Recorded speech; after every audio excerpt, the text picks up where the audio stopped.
আমাদের সঙ্গে থাকুন। আমি আবার আসবো আপনার কাছে টিকা প্রসঙ্গে। আমি একটু কর্নার অফ শরীফুদ্দিন আপনার কাছে যেতে চাই। সেটা হচ্ছে যে স্যার যেটি বলেছেন সমন্বয়হীনতা।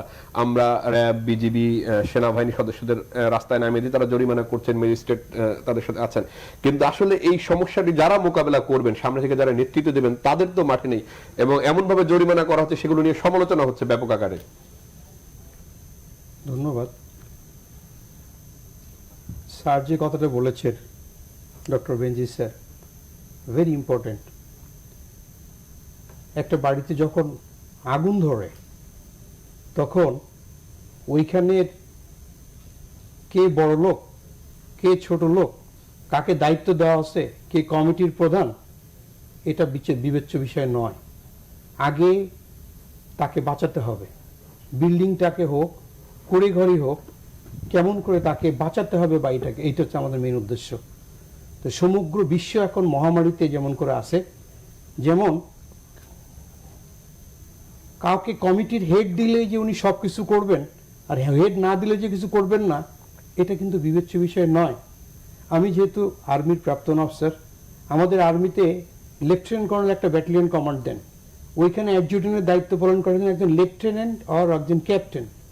উনি এই পুরা ব্যাটালিয়নের সার্বিক সমন্বয়ের দায়িত্ব। কিন্তু ওই ব্যাটালিয়নে প্রায় 21 জন অফিসারের অনেক মেজর আছেন, অনেক ক্যাপ্টেন আছেন, অনেক লেফটেন্যান্ট আছেন, কিন্তু ওই একজনই সবকিছু কন্ট্রোল করছেন। তো টিএনও বলেন, ডিসি বলেন, উনি সবকিছু ওনার গ্রিপে আছে, কন্ট্রোলে আছে। না, কিন্তু যদি ধরো যুদ্ধক্ষেত্রে সেই নেতৃত্বটা একজন ডাক্তারের কাছে দেওয়া হয় বা একজন সাংবাদিকের কাছে দেওয়া হয়, তাহলে কি দাঁড়াবে? সবাই কাজ করবে।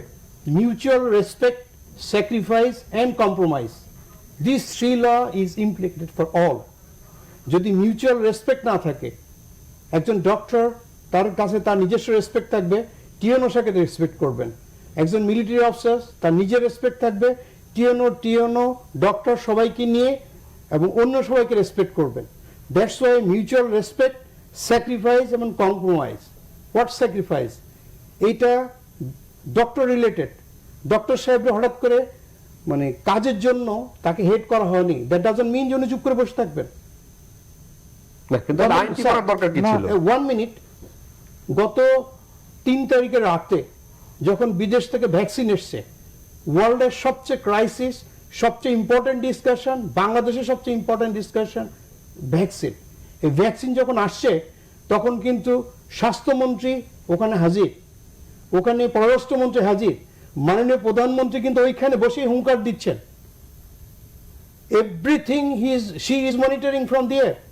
ওইখান থেকে আমরা পররাষ্ট্রমন্ত্রীর মুখের কথাই বুঝতে পাই, মাননীয় প্রধানমন্ত্রী বলেছেন দেশের প্রত্যেকটা জনগণের জন্য একটা করে ভ্যাকসিন কেনা হবে, এর জন্য টাকা কোনো সমস্যা নাই। তা মাননীয় প্রধানমন্ত্রী তো ওই কমিটির হেড না। না, কিন্তু সমন্বয়হীনতা আছে কিনা, মানে এরকম ধরেন অনেক বাহিনীকে যুক্ত করতে গিয়ে ধরনের সমন্বয়হীনতা তৈরি হয়েছে কিনা? প্রত্যেকের একটা নিজস্ব আইডিওলজি আছে, প্রত্যেকটা একটা মিশন আছে, ভিশন আছে, সেই আইডিওলজি চলে। কম্বাইনলি কাজ করতে গিয়ে একটু সমস্যা হবে। আমি একটু সেই দিকে এই সমস্যা ওভারকাম করে যদি আমরা মিউচুয়াল রেসপেক্ট, স্যাক্রিফাইস এবং কম্প্রোমাইজে কাজ করি, এই অসম্ভবকে আমরা সম্ভব করতে পারবো।